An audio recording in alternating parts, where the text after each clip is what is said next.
এইবারে গুজরাটের আহমেদাবাদ আদালত একটা সমন পাঠানোর প্রস্তুতি নিতে শুরু করেছে। আন্তর্জাতিক আইন মোতাবেক এইভাবেই কাজটা হয়। প্রধানমন্ত্রী নরেন্দ্র মোদীর সঙ্গে আদানির সম্পর্ক নিয়েছি তুমুল কাণ্ড চলে, বিশেষ করে বিরোধী কংগ্রেস তো ছেড়ে কথা বলে না। কংগ্রেস বরাবরই চেপে বসে। রাহুল গান্ধী এলওপি, আমাদের সংসদে বিরোধী দলনেতা, তিনি সমস্ত সময় উন্মুক্ত কণ্ঠে বলেন মোদীর সঙ্গে আদানির সম্পর্ক আছে, এবং যেখানে যেখানে মোদী যান সেখানে সেখানে আদানি নাকি এই ধরনের কন্ট্রাক্ট পেয়ে যান।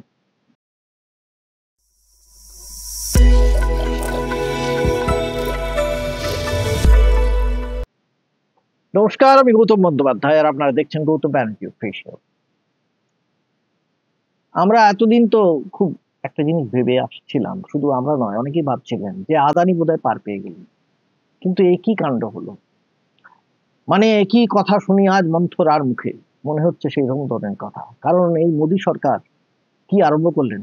আদানি তো হোঁচট খেয়ে পড়বার মুখে, নাকি পপাতচ মমাদচ। কেন বলছি শুনুন। এমন অবস্থা দাঁড়িয়েছে যে এবারে মনে হচ্ছে তাকে মার্কিন আদালতে গিয়ে জবাবদিহি করতে হবে। অন্তত সেই ধরনের একটা প্রস্তুতি ভারত সরকারকে নিতে হয়েছে। নিতে বাধ্য হয়েছেন কি আমরা জানি না, মানে এটাকে ট্রাম্প চাইছেন আমরা তাও জানি না। শুধু এইটুকু জানি যে আর উপায় নেই, তাকে যেতে হবে। তাহলে কি আদানির সাজানো বাগানে অশান্তি লেগে যাবে ফের, মানে সাংঘাতিক ভাবে। কারণ ইতিমধ্যে আমাদের দেশেও ধারাবি মামলা কিন্তু সুপ্রিম কোর্টে আছে। সুপ্রিম কোর্ট মামলাটা এমন করে দেয়নি যে না মামলা বন্ধ হয়ে গেছে, তা কিন্তু নয়। কাজে সেখানেও একটা মামলা চলছে যে সেখানে তাকে নাকি বেআইনি ভাবে কার্যত ধারাবির এই সমস্ত উন্নয়নটা হাতে দিয়ে দেওয়া হয়েছে, প্রকল্পটা হাতে দেওয়া হয়েছে। ঘটনাটা কি হয়েছে শুনুন। আমরা সবাই জানি এর আগেই, সেই গত বছরের নভেম্বর মাস থেকে, সেখানে কি হয়েছিল, US security and exchange commission থেকে একটা যাকে বলা হয় অভিযোগ, অভিযোগ মানে খুব পাকাপোক্ত অভিযোগ। তাতে কি হচ্ছিল, ব্রাইবারি অ্যান্ড সিকিউরিটি ফ্রড কেস, মানে একটা ঘুষ এবং প্রতারণার মামলায়, ঘুষ জালিয়াতি এই সমস্ত মামলায় এই আদানিকে বলা হয় অভিযুক্ত। এবং শুধু অভিযুক্ত না, ফেডারেল কোর্টে তাকে অভিযুক্ত বলে সাব্যস্ত করে দেওয়া হয়। কেন? কারণ তার বিরুদ্ধে অভিযোগ ছিল তিনি আমাদের দেশে বিদ্যুৎ প্রকল্প হাতে পাওয়ার জন্য, মানে বরাত পাওয়ার জন্য ভারতীয় বিভিন্ন সরকারি আধিকারিকদের কোটি কোটি টাকা ঘুষ দিয়েছিলেন। কোটি কোটি, কত কোটি আমরা জানি না, কিন্তু কোটি কোটি টাকা, এরকম একটা অভিযোগ। এবং সেই অভিযোগের প্রাথমিকভাবে প্রমাণ হয়ে যাওয়ায় অন্তত মনে করেছে ফেডারেল কোর্ট, মানে আমেরিকার কোর্ট, যে না এবার ওকে ডাকতে হবে, সামন করে। এই সামন করার পরে ভারত সরকারও বেশ খানিকটা নড়ে চড়ে বসে। কারণ আপনারা জানেন প্রধানমন্ত্রী নরেন্দ্র মোদীর সঙ্গে আদানির সম্পর্ক নিয়েছি তুমুল কাণ্ড চলে, বিশেষ করে বিরোধী কংগ্রেস তো ছেড়ে কথা বলে না। কংগ্রেস বরাবরই চেপে বসে। রাহুল গান্ধী এলওপি, আমাদের সংসদে বিরোধী দলনেতা, তিনি সমস্ত সময় উন্মুক্ত কণ্ঠে বলেন মোদীর সঙ্গে আদানির সম্পর্ক আছে, এবং যেখানে যেখানে মোদী যান সেখানে সেখানে আদানি নাকি এই ধরনের কন্ট্রাক্ট পেয়ে যান। কিভাবে এই কন্ট্রাক্ট? আমেরিকাতেও তিনি এই যে তার যে প্রকল্প সেটা নিয়ে তিনি সেখানেও টাকা তুলেছেন, শেয়ার বেচেছেন, অথচ তিনি জানাননি যে তিনি কি করে এই প্রকল্পটা হাতে পেয়েছেন। এর পেছনে যে ঘুষ দেওয়া ছিল সেটা তিনি জানাননি। এটা কিন্তু আমেরিকায় আইনে একটা ভীষণ রকমের অপরাধ, বড় রকমের অপরাধ। সেইটার জন্যই তাকে ধরা হয়েছিল। এটা যখন জানাজানি হলো তখন ভারত সরকারকে বিভিন্নভাবে জিজ্ঞাসা করা হলো যে এবারে কি করবে, এবারে আমাদের সরকার কি করবে।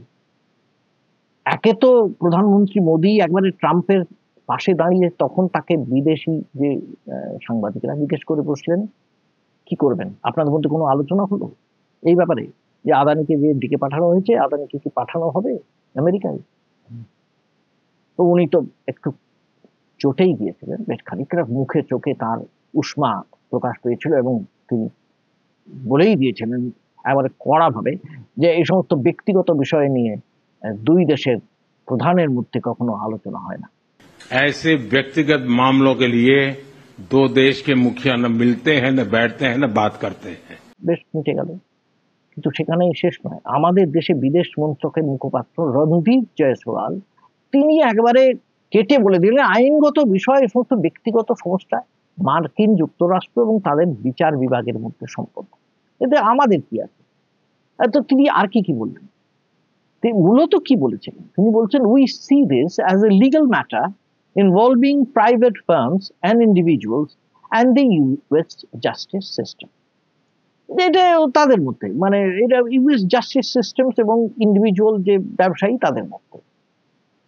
আর এই সঙ্গে ভারত সরকার এও জানিয়ে দিয়েছিল যে তারা নাকি বিষয়টা জানতোই না। কিরকম ভাবে সেটার ব্যাপারেও বিদেশ মন্ত্রক জানিয়েছিল the government was not informed in advance on the issue. তারপর তিনি বলেছিলেন we have not had any conversation with the United States government on it. Any request by a foreign government for service of summons of arrest warrants is part of mutual legal assistance. But such requests are examined on merits.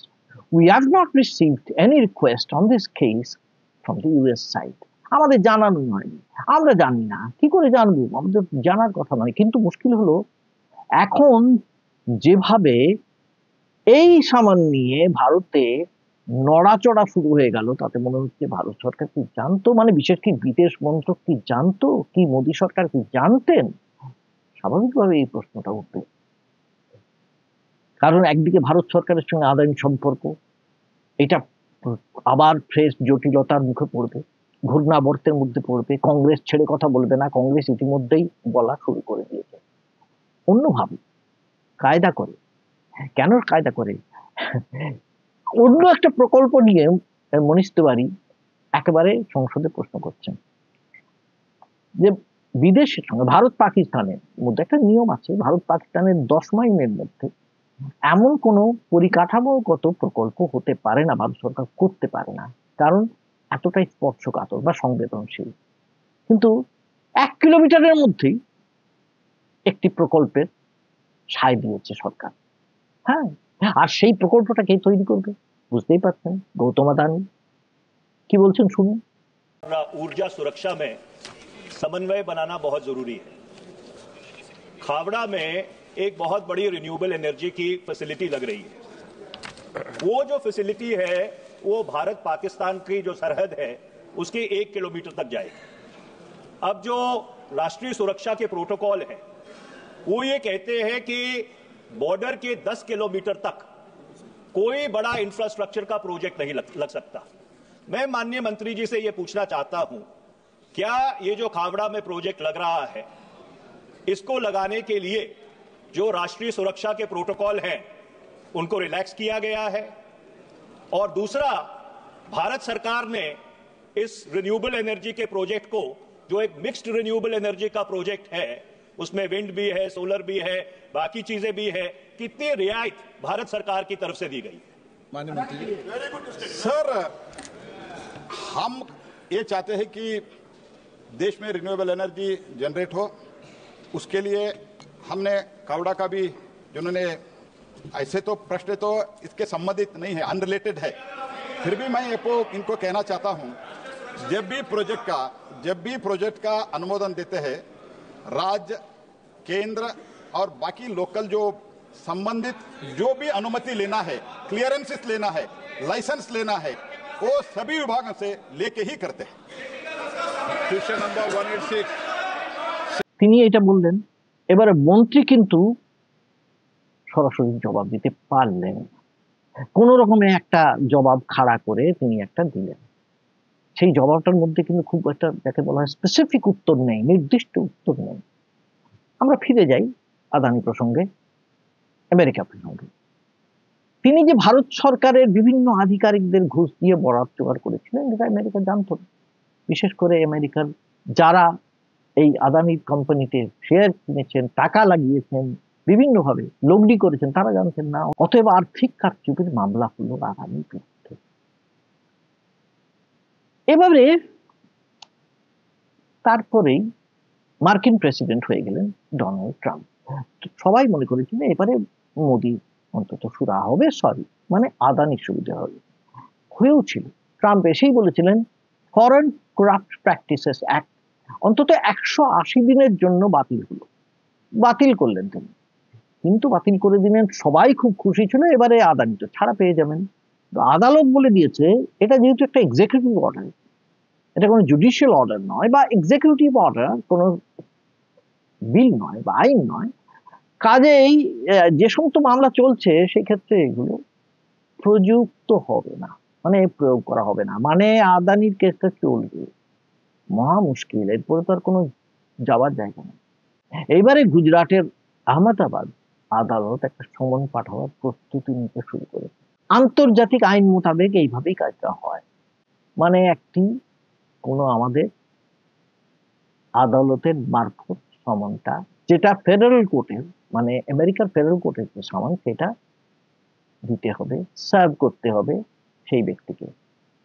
এবং এটার অর্থ হচ্ছে এবার হয় আদানি, না হয় তার আইনজীবীকে জবাব দিতে হবে আদালতে গিয়ে। কোন আদালতে? মার্কিন আদালতে। তখন কি বেরিয়ে আসবে, সেই মামলার আউটকাম কি হবে, সেই আউটকামে কি মোদি বিপাকে পড়বেন, আমরা এখনো জানি না। এবং সবচেয়ে বড় কথা, তিনি যে এইটা হয়ে গেলেই তিনি অ্যারেস্টেড হবে তাও হয়তো নয়, কারণ আইনজীবীরা বলছেন তার বিরুদ্ধে এখনো তো ওয়ারেন্ট অফ অ্যারেস্ট হয়নি, কাজে তিনি, তাকে অ্যারেস্ট করা হবে না। এটা তো একটা, কিন্তু কি হবে, মানে আমরা বলি না যে আলমারি থেকে কি কি কঙ্কাল বেরিয়ে আসবে, ইংরেজিতে কথা আছে, সেটা তো ভীষণ চিন্তার। এবং বিশেষ করে বিরোধী পক্ষ মানে কংগ্রেস, বিশেষ করে রাহুল গান্ধী, যে রাহুল গান্ধীকে এরা গালিগালাজ না দিলে বিজেপি ভাত হজম হয় না, সেই রাহুল গান্ধী কি মনে মনে ভাববেন অন্তত যে এবারে বিজেপিকে জব্দ করা গেছে? আর বিজেপিকেও সেটা ভাববে না যে রাহুল গান্ধীকে এবার সামলাবো কি করে। একটাই উপায় আছে, যদি ট্রাম্প এখন এই এফসিপিএ আইনটাই পুরোপুরি বাতিল করে দিতে পারে, একবারে আইন হিসেবেই বাতিল করে দিতে পারে, তিনি কি করবেন উই ডু নট নো, তাকে কিছু বলা যায় না। তিনি সকালে যা ভাবেন বিকেলে নাও করতে পারেন, বা তিনি যা ভাবেন তার লোকে নাও ভাবতে পারে, তিনি হঠাৎ করে বলে ফেলতে পারেন। কি করবেন?